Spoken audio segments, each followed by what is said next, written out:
So here we have the Mercedes-Benz GLE on an 18 plate. I'm going to start off by showing you around the outside of the car, and then we'll hop in and run through some controls on the inside of it. From the outside though, you can see it's a 5-door car with alloy wheels and tinted windows.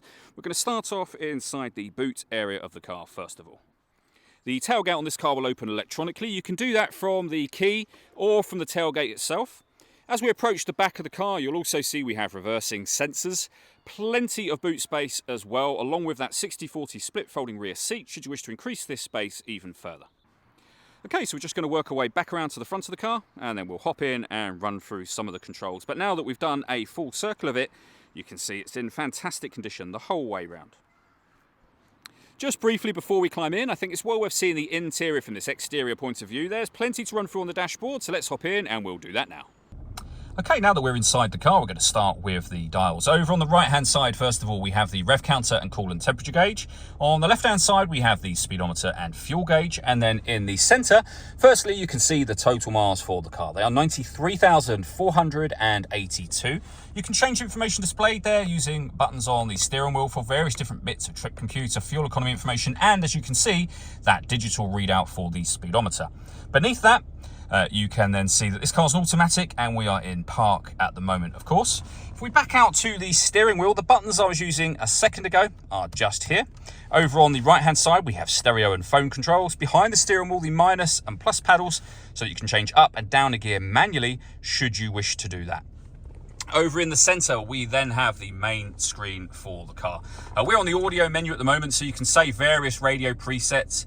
As you can see at the top of that screen, we have FM and DAB radio available to us. We can also listen to our own music, of course, and that is done under the media heading.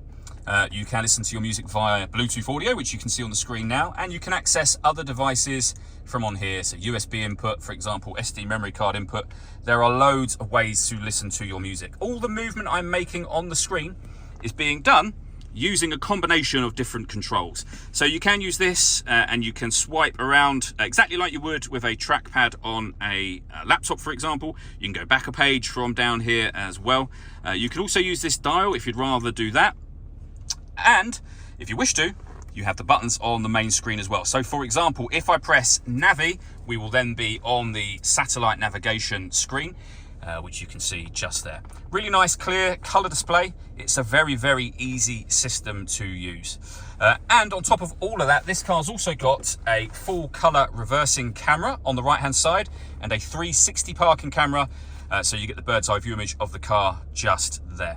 You can also, as well as having the reverse camera, have the front facing camera and that same bird's eye view, as you can see. So very easy to park with those cameras. On the main unit itself, we have the volume. You can adjust from here. We have the CD player. We have phone controls as well. Underneath that, we have a heated passenger seat with 3 different heat settings, and the same over here for the driver's side. You can turn your parking sensors on and off. You can turn off the stop and start. This car is designed to cut out when it's stationary in traffic to save you fuel. That is where you turn that system off should you wish to. Has warning lights, and you can turn your traction control off as well.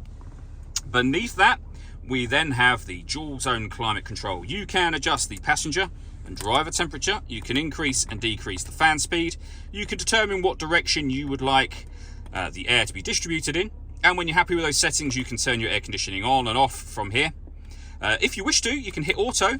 The car will now maintain the temperatures that you've asked for by taking full control of the direction of the air and the fan speed as well, and you can override that whenever you wish to.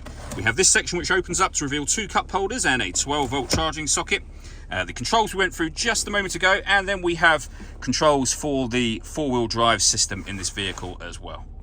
The last thing I wanted to mention are the 2 sunroofs we have up here. So as you can see, we can open up the sun blinds. You can leave the roof like that should you wish to, or you can open that front one over the top of the rear one for a full-size sunroof, as you can see. All that leaves me to say is thank you for taking the time to watch this video. If you'd like to come and see the car for yourself and have a test drive, please feel free to give us a call here at 7daysonly.co.uk.